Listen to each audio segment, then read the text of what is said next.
Welcome to Real Health with me, Karl Henry. Folks, before we get into it, if you want to be in with a chance of winning a €500 one for all voucher, head to www.mypodcastfeedback.com, pop in the code HEALTH and fill out the short survey and you could win the €500 one for all voucher. Summer is a time when we need to take particular care of our skin. UV radiation is a risk all year round, from how to treat eczema, psoriasis and acne, to how quickly you should be showering after the gym. I'm delighted to say that for all your dermatology questions, I am joined in studio by consultant dermatologist and co-owner of the Institute of Dermatologists in Ballsbridge, Professor Nicola Ralph. Nikki, welcome to the show. Thanks, Karl. Delighted to be here.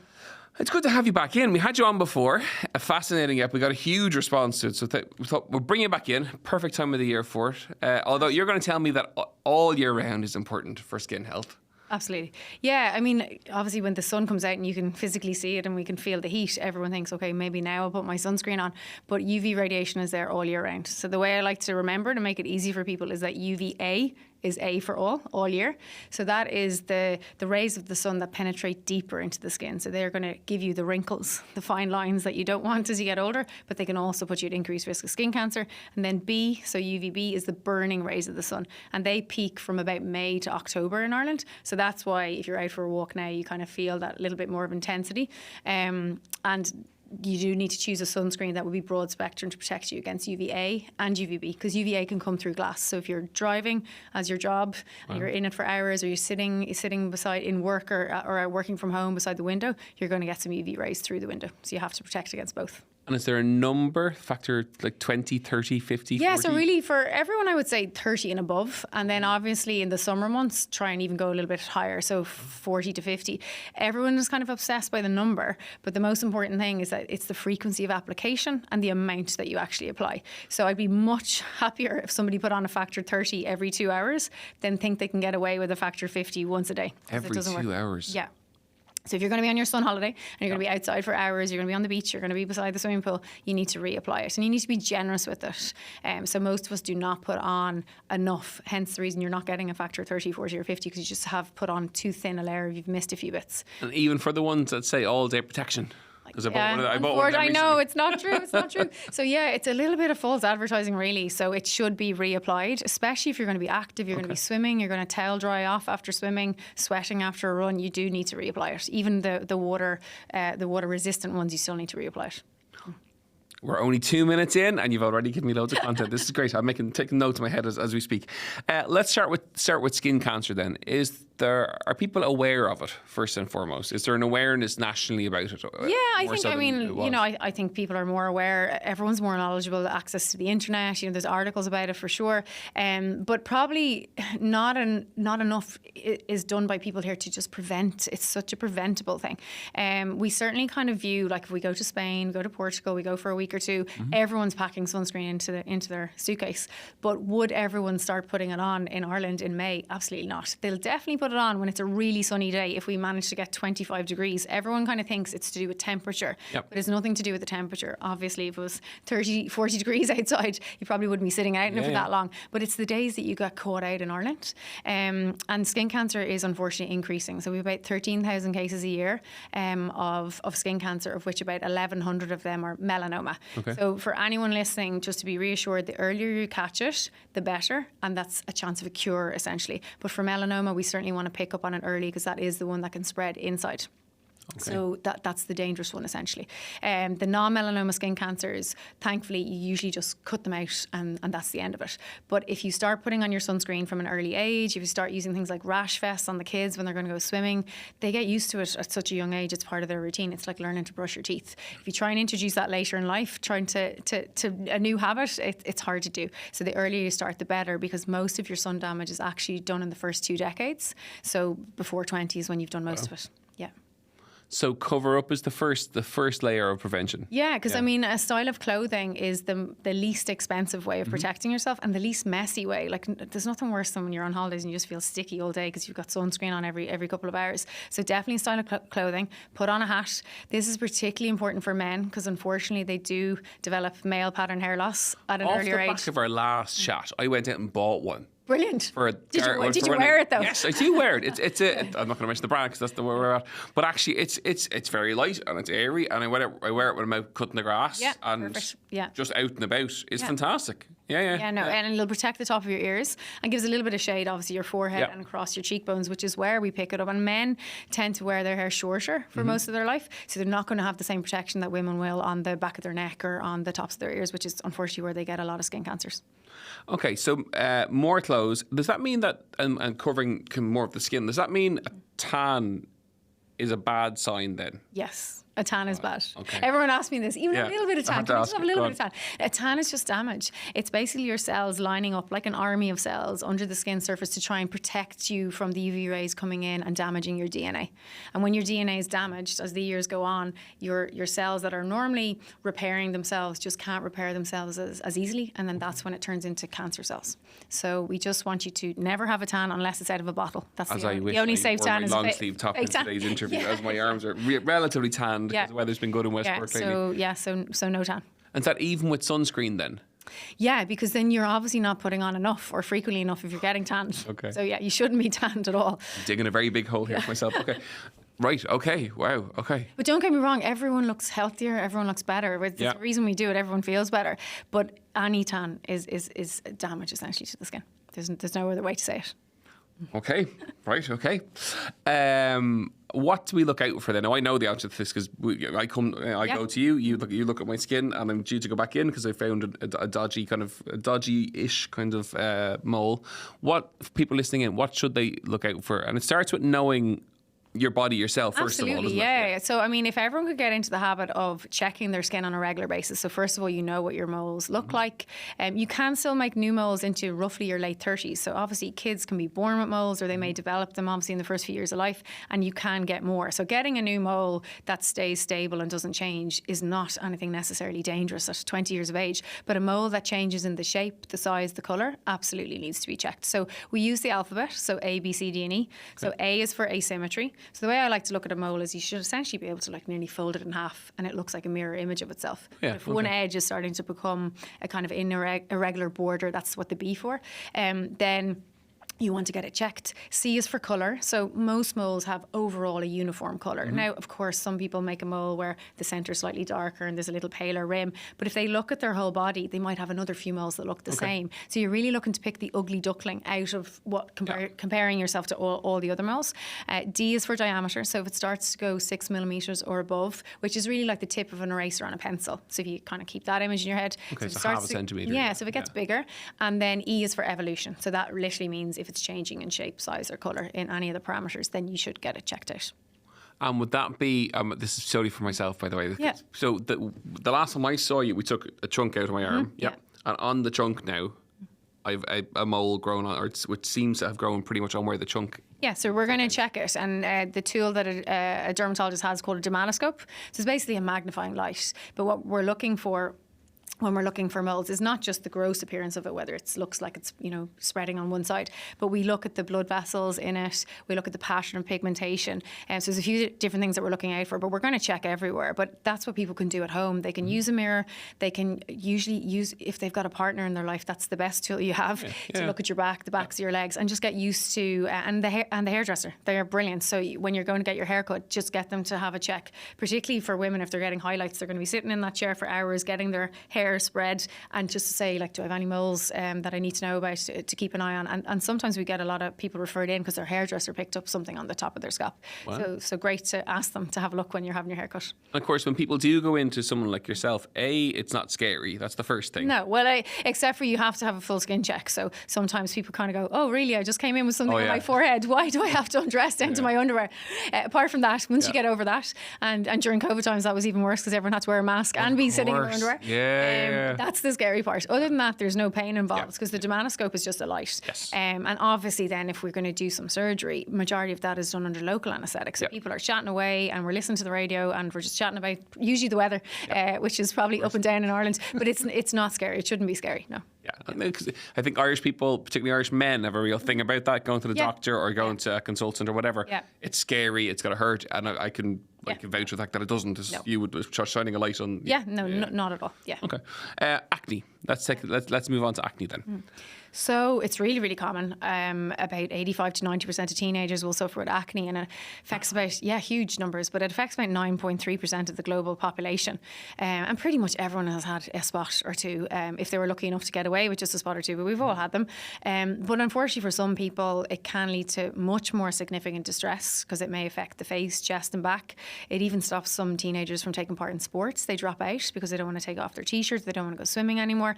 And for some people, it does lead to scarring. So it's really important that if you're suffering and you've tried all the over-the-counter stuff and you're washing your face and doing all the right things, that you definitely need to check in with your GP to start on some treatments to try and prevent scarring. What causes it? So it's multifactorial, but it's really, as a teenager, it's because our hormones are changing, and then your oil glands start to then stimulate too much oil or sebum, and that's really sticky, and it sticks together with your dead skin cells, which are normally being expelled every day. We're shedding layer of skin, but unfortunately that gets compacted, and then that forms the blackhead, and it's comedone is the proper name for it, but that's the primary lesion of acne, and then we all have bacteria on our skin, and then unfortunately they get trapped in with that blackhead, and it gives you the pus bump or the red spot, or for some people the cystic lesions, so the deeper lesions that never really come to a head.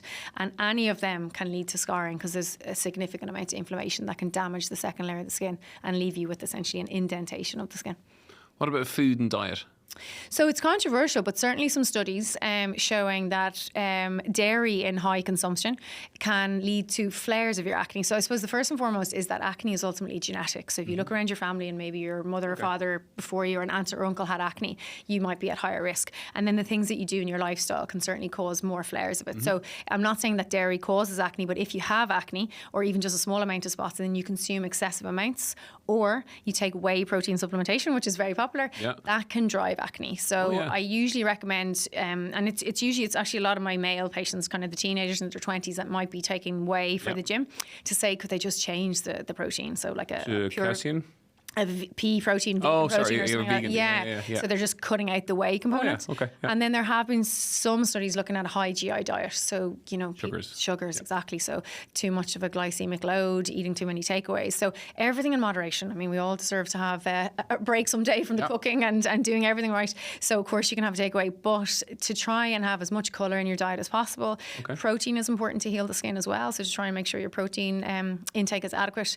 And there have been studies looking at kind of the paleo diet and the Mediterranean diet, and they seem to be the healthiest diet for everyone who comes in the door from across a whole range of different areas would all say Mediterranean diet. It's like it's everywhere, and it's all everywhere is recommending for every different thing the Mediterranean diet. It's fascinating. So there have been studies on all of that. Wow. Smoking and alcohol affected?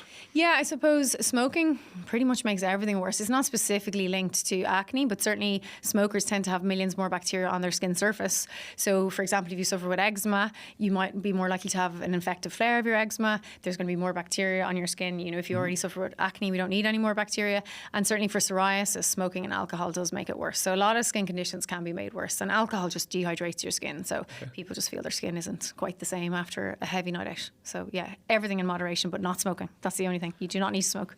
Chat to me about then gym and skin. So the acne kind of brings us there. Sometimes a lot of people say, I went to the gym and I've developed acne or whatever. Yeah.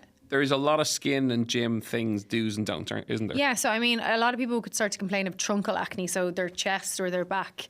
Now, sometimes it's because, and especially since COVID times, people just go to the gym and then they drive home and then they don't shower for 30 minutes. And then all of that excessive kind of sweat and oil is built up on your skin surface and you haven't showered it off immediately. So for people who are suffering with that, I would say try your best to shower in the gym so that you're getting rid of that. So or as soon as possible. Yes, you're not getting that perfect environment for the bacteria to thrive. You can use some body washes that contain salicylic acid, which is basically going to get deep down into the pore and clear it out. So there's plenty of them over the counter and they just look like a shower gel. So you can wash with them after the gym. And then some people, of course, if it was bad enough, they would need medical therapy. But I usually try and get people to wear cotton clothing as opposed to the clothing that you're normally supposed to wear to the gym, because the cotton will soak the sweat off the skin better. So if you are suffering with back or chest acne, it would be like a cotton t-shirt. And again, doing your washes, you probably will have to incorporate that. But if it's really, really bad, of course, go to the GP, and they might have to put you on a course of oral antibiotics to try and calm it down. The other thing is people share equipment in the gym, and as much as you're supposed to wipe everything down, there can be a case that you see more kind of back acne to people who are like lying on their back a lot doing weights and things like that. You might see it in a certain location. And the other time we see truncal acne is when people abuse steroids. Oh yeah, I was going to bring that up. So again, avoid that, please. It's one of the big red flags for So it's visible indicators. Yeah, it's a different type of acne now. It tends to be all the same. We call it monomorphic lesions. They look quite small and quite the same. But sometimes those patients do end up needing full medical treatment. So avoid them if you can, because they have lots of potential side effects, not just acne. Yeah. Absolutely, that is for sure. We're going to get into cosmetics and kind of Botox and stuff now. There's a lot of social trends. TikTok trends. Talk to me about those. Well, there's one for contouring of the face with sunscreen, which is where they were showing on TikTok that you should only put the sun cream on certain locations so that you can create the contouring. Oh my God. That you could easily just get out of a palette and a brush. So absolutely do avoid that. You put sunscreen on everywhere. Don't try to contour your face with not using sunscreen. But that's been out in the last couple of years. There is trends on tattooing freckles onto your face, which is trendy.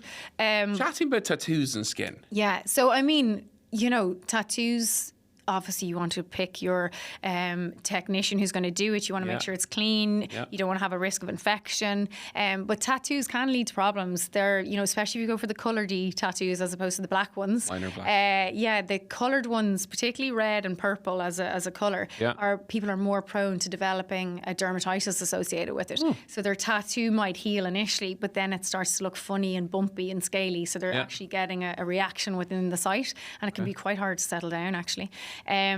Tattoos, of course, are permanent, so you want to make sure that you've thought it through before you do it. But you just have to be careful from an infection point of view. I treat a lot of acne patients, and they're on a medication called isotretinoin if they've got scarring acne, and absolutely need to avoid things like piercings and tattoos because their skin is slower to heal. So if they did a tattoo, it might not heal as well. And tattoos and skin cancer then? Is it? So normally the tattoo artists are very skilled. So if somebody has a mole, they tend not to tattoo into it. Oh, wow. So they do a really beautiful job of making the tattoo around it. And I really haven't seen many people have a mole tattooed. Okay. The unfortunate thing for me is if they develop a skin cancer within it, I have to tell them that I'm going to Cut it ruin out. their Of course tattoo you do, because I have to cut it out. So I try my best to make the scar within the tattoo. But I've seen that a few times. But the tattoo artists are really good at avoiding moles because they don't want to because obviously if they put the tattoo ink into it and it looks black, then the mole's going to look different. But you can actually see sometimes traces of the tattoo ink in the lymph nodes. So heaven forbid somebody does get a melanoma and they need to have their lymph nodes checked. You can get this kind of false positive results because there can be a tattoo dye from years ago that has lodged in the lymph node, for example, under the arm. Yeah. Stop. Yeah, but we do use tattoos for positive reasons. That if somebody, for example, had breast cancer, they might get a little tattoo put on their chest when they're going to have radiotherapy, for example. So, there are good reasons to do it too. And when people come into you, say someone comes into you with a sleeve. Yeah. Can you, even with your, can you do that, like your skin check? Yeah, well, if they had tattooed through all, you're going to see some of the pigments if the tattoo artist did put it in the mole. But I really haven't seen that. They might leave a little gap somewhere around the mole. They're pretty good at avoiding it. Interesting. Yeah. Fascinating. Good God. Take some water. I've been literally picking your brain of questions and more questions. It's just really interesting content. It's great.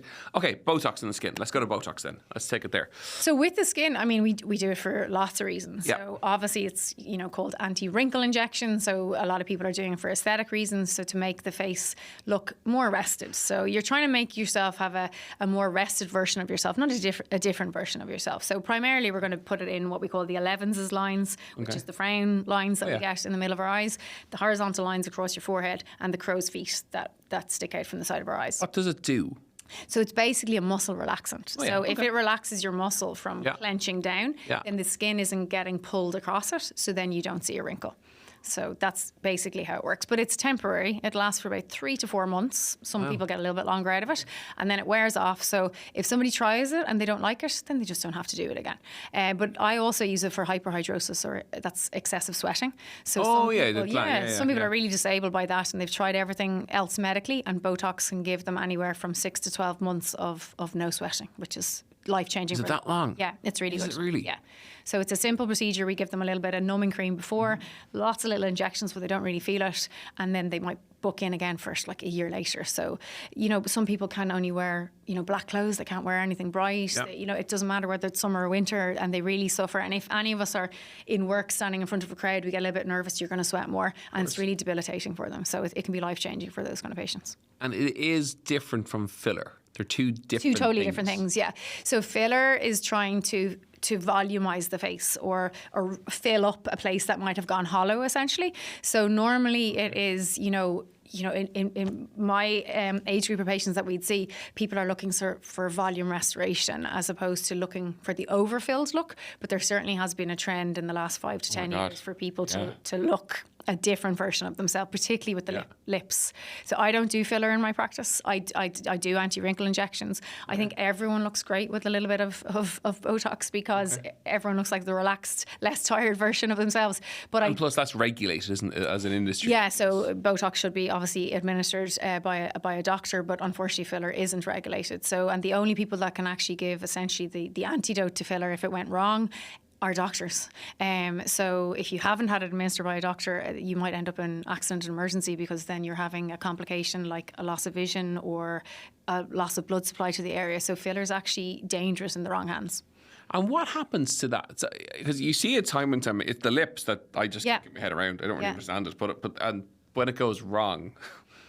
So you're full of little arteries, blood vessels. So sometimes it's to do because it was injected into one of them, but sometimes it's just to do with the volume and that it compresses the little blood vessels. So then you're losing that blood supply to the surrounding skin, and the skin will start to look a bit dusky. It kind of goes almost bruised-like. The patient might have some pain in it, and that's a really bad sign. Then they obviously need to have emergency treatment to try and essentially melt away the filler so that you then can bring that blood supply back to that area. But it's time critical as to how quickly somebody gets in for that, and they can get infections and things like that. So the problem with filler is over time, if people keep doing it, it can migrate. So just because somebody put it in here doesn't mean it won't eventually end up on the above your lip. And people start to look kind of puffed out, around their mouth. It's not a great look. It's been a trend for certainly the last 5 to 10 years. But if you see all the young people that are on social media, if it's not TikTok, it's Instagram, whatever it is, all of our brains are now kind of accustomed to looking at big lips, and then we think that that's normal. They did a big study actually, and they showed multiple different size lips to people, and then over time, if you keep showing them just the bigger lips, people will pick out that the bigger lip is the normal lip versus the slimmer lip. So that's how our brains work. So hopefully the trend goes. Fingers crossed. Takeaways from the chat then. If you want people listening to go away with one key thing. We've covered a lot of ground. Yeah. With a lot of content. Well, I think everyone is getting more into their image, and we all want to live longer, but better longer is the important thing. I'm really into reading books from Peter Attia and David Sinclair about longevity. Nobody wants to, not have good joints and things like that. So it's looking at you as a whole person. So your skin is the largest organ in your body, and 80 to 90% of your wrinkles are from the sun. So if the one skincare thing you could do is introduce a sunscreen, you could save yourself a huge amount of money years down the road having to do anything aesthetic because you just put your sun cream on. And I think today's kids are certainly more protected because we're much more conscious of parents putting on their rash vests, putting on their sunscreen. So hopefully with time we'll see a decrease in skin cancer. But right now we're predicted to increase, and skin cancers are going to double by 2040 as it stands. So if you could just wear a style of clothing and your sunscreen, you'll be doing your biggest favour for yourself down the road. Does seeing people with tans like after the holiday drive you bonkers? It's funny because loads of patients will come in and they're going to go, oh my God, I'm coming in with a tan and you're going to give out to me now. I'm not really that kind of personality. I won't give out to people. I'll be just like, please do it. Do it for yourself. Not just for me, but do it for yourself. I think if I get to my mid-80s and, I would be delighted with myself. So when my patients come in and they live in Spain for 6 months of the year and they have a bit of a tan and they're 85, we're certainly not going to be worrying about it.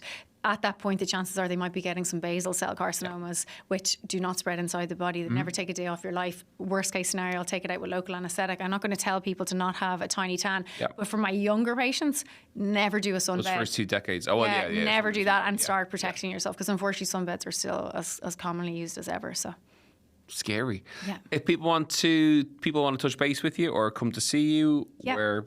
So I am based in my clinic in the Institute of Dermatologists in Ballsbridge, and I do my surgery in Blackrock Private Clinic. But they can email my secretary at nralphoffice@instituteofdermatologists.ie, or our number is 01 912 3032. Nicky Ralph, thank you so much. We have picked your brains, and there's loads more to pick, but we only have 25 minutes. That was fascinating, as ever. Thanks. It was absolutely brilliant. Thank you so much for coming in. We really very welcome. appreciate it. Thanks for having me. Folks, really hope you enjoyed today's episode of Real Health. Do the mole check and check everything out. Wear your sunscreen and watch out for too much tanning. It's never good. As ever, you know where we are, at Karl Henry PT on Instagram, realhealth@independent.ie, or Real Health on the Irish Independent website. And we'll see you next week for more Real Health. Slán go fóill.